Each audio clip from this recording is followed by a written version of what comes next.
Hey guys, I thought I'd go live. I had a little bit of free time, and thank you to Denise for asking for this specific topic, which is how to train a dog to back up from scratch. And instead of like just a lesson on how to do that, I want to show you all of the basic ways you can teach a dog to back up from scratch. So we're going to start, and obviously when I say all of the different ways, it's not entirely true. There's a lot of ways you can teach a dog to back up. This is, I think I'm going to show you four of them. So, Lumi, come here. So the first way I'm going to show you is with luring. Now, in order to lure a dog to back up, the dog has to be fairly confident and athletic in their movement. And I want a powerful backup that uses the hind end. So in order to do that, I need to tuck the dog's head under him and go like this. Okay? It's almost like I'm trying to push the food into the dog's collar. So I'll show you that again. Okay, you guys can see that? Now, you can get it done like this, just by holding it over the dog's head. You can see that doesn't work as well. It works better when I use two hands. Okay? Now, what I don't like about this one is, one, some dogs will sit when you lift the treat up like this. Like that, okay? So you have to kind of know what you're doing. And the other thing I don't like about it is that it tucks, I feel like this way produces a stronger backup. But now I'm looking at it, maybe it's not so bad. She is using her back end a lot. Backup is a very useful thing to teach, especially if you're interested in conditioning.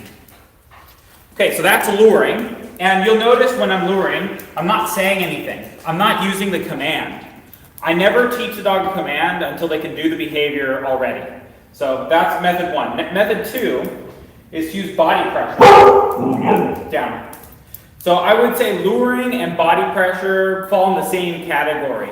We're physically manipulating the dog to do exactly what we want them to do. The way I use body pressure, some people just walk towards the dog like this. And you can see that's putting enough pressure on the dog to back her up. I'll do that again. Just walking towards the dog. Now you notice that she's skewing off to the side. That's not ideal. So what I prefer to do is I actually prefer to, instead of walk straight at the dog, I prefer to just walk in place. And see how she just shifted back one step? Yes. I'm going to reward that. And then I'll do it again. Walk in place. There, yes. And then I'm going to capture the moment she moves backwards. Now if she doesn't move backwards, if I just march in place and she didn't do that, like now she's not moving, now I start edging towards her. And I go one step at a time. And you see that it's not like she's marching all the way across the room. It's just one small step. Yes. And then I chain a couple of those together. I do movement, good. Good. Yes. Okay? You can also teach a stand this way. If you have a dog in a sit, good. When I start marching, you see she does a kickback stand. She just kicks her butt out from under her. So those two methods will get the job done. There's nothing right or wrong about any method of training. I feel this way.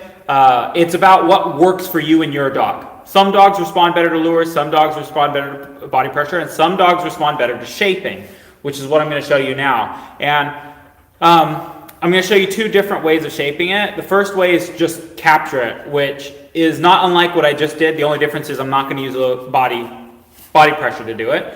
I'm just going to wait. This is actually how I originally taught it to her. I just went to the park somewhere and I just waited for her to offer stepping backwards.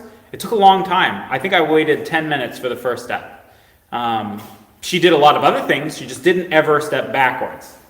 So what I'm going to do, I'm going to pick a spot. Yes. I'm just waiting for her to move backwards. Yes.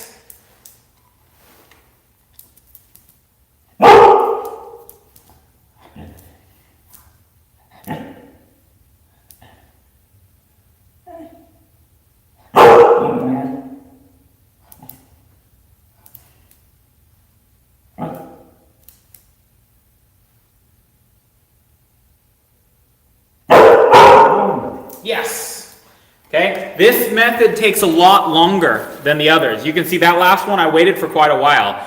There were a couple of scoots that she was doing that were kind of in a backwards direction, but I didn't take them. And I didn't take them because this method is a very easy one to screw up, and you accidentally train a dog to scoot backwards rather than back up fully. So if you choose to try the capturing free shaping method, then make sure that you have good timing and that you need to be careful because you don't want to get the dog too frustrated, but you also don't want to create a behavior that you are going to have to fix later.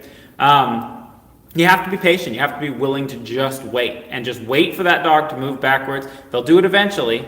If they're interested in the food like she is, she's not leaving me, right? She's not saying, well, this is boring and wandering off. She's interested in her food. So the other thing I'm doing is when I reward her, I'll show you again. There. When I reward her, I'm going to reward her in really close to me so that she's uncomfortable being so close.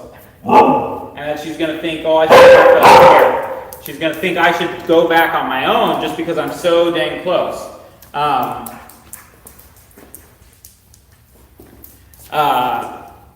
That is kind of cheating. It's using body pressure, but instead of me putting body pressure on my dog, I'm just letting her come tight into my body so that when she backs up to look at me, she's going to do that. Now, the last method of teaching the dog to back up is very similar to that. They're all very similar to each other. The last method uses a target, which I'm going to use this mat. And what I'm going to ask the dog to do is target it with her back feet like she's doing like that. Now, if she didn't already know this, then you just lure her onto the mat like this. So I'm luring her on. Good. And I'm just rewarding. And I'm going to reward right between my feet. Yes. And then I'm going to reward her every time she looks up at me. And you see her shoulders move back? Yes. Yes. So now I'm going to up the ante and I'm going to step back slightly. Yes. Yes. Yes, and now I'm waiting for her back feet to get back on the mat. Which they kind of, yes.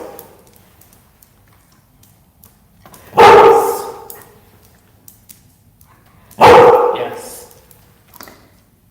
Yes. Yes. And I just get slowly further and further away from the mat until she could back up really far to the mat. So this one might it might be a little faster than trying to just capture it. But to get it down perfect, because your dog has to have some rear end awareness, this may take longer than the capturing method. So this may be the most technically difficult method of teaching a backup. But the advantage is you have a dog who reaches back with their back foot. Instead of pushing back with their front feet, they're reaching back with their back feet, which is a very flashy looking backup. It's very pretty. It's also very structurally sound for the dog. So it'll access muscles that they don't usually use, and that's always a good thing. So that's 8 minutes, and I've just done 4 different ways of teaching a dog to back up. And you pick the one that your dog likes. It's not the only one. I could probably come up with a few more methods of teaching a dog to back up. But these ones work really, really well. They're kind of arranged from the easiest to use to the hardest to use. And I would also say that the more difficult of the method you choose, the better the payoff will be. With the exception of body pressure. Body pressure is complicated to use just because it's easy to do it wrong. But there isn't a huge benefit. It may be the easiest method.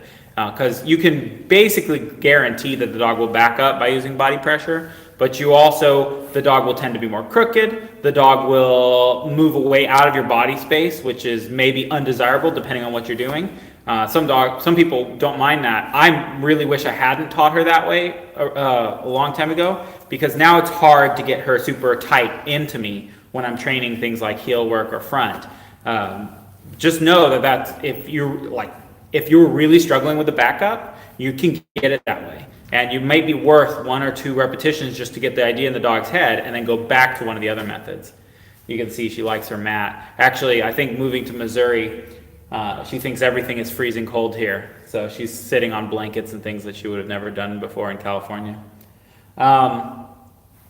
So now, Denise asked me about how to teach a backup, and those are the ways. I think she asked because one of the things I was teaching on the first lesson was teaching a dog to back up while looking somewhere else. So looking at food in the distance and seeing if I could get the dog to back up. And so she was wondering, well, how do I get the backup if I don't have it? So now, 4 different ways of teaching the backup. None of them use the actual word backup yet. They're ways of getting the behavior. When you can provoke the behavior 10 out of 10 times, like you saw, every time I tried to get her to back up, she backed up. Okay? Now it's time to add the word. Don't add the word until you're 100% sure the dog's going to do what you want. The reason for that is, if I say back up and the dog sits, or the dog does something other than backing up, now I run the risk of poisoning my command, so the dog is really confused about what backup means. I want the dog to make the association. Back up, I do this behavior, which is backing up, and then I get a reward. And I don't want to muddle that with anything else. I don't want to say back up, the dog sits, and then I have to say no. The dog's like, okay, what did back up mean? I have no idea, right?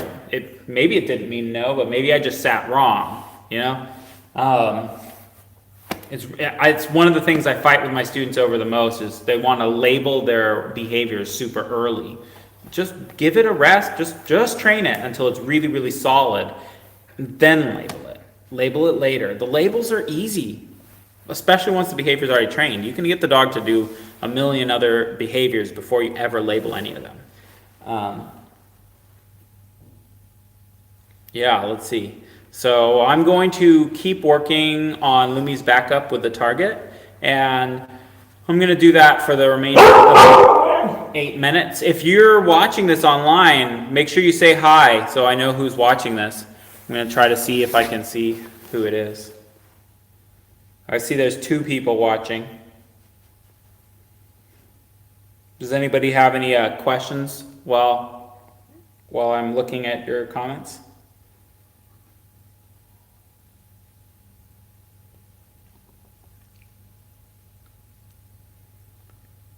Our 2 people are very shy and don't want to say who they are. That's fine. Well, thanks for watching, and I'm going to keep working on it for the last couple minutes. If you have any questions, just post them on Facebook or Patreon or YouTube, and I'll see if I can respond. I only have a little bit of food left. Yes. Yes. Yes.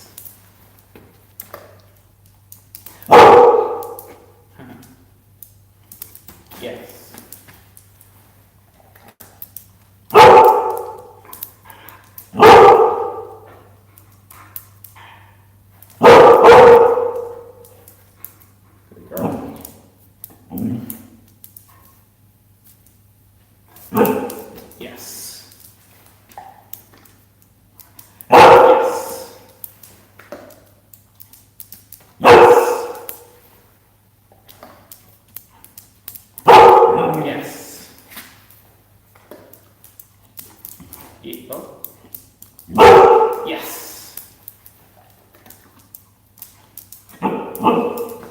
Yes. Good. Yes.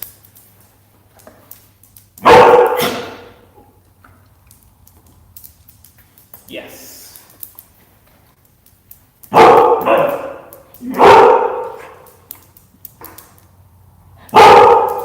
Yes.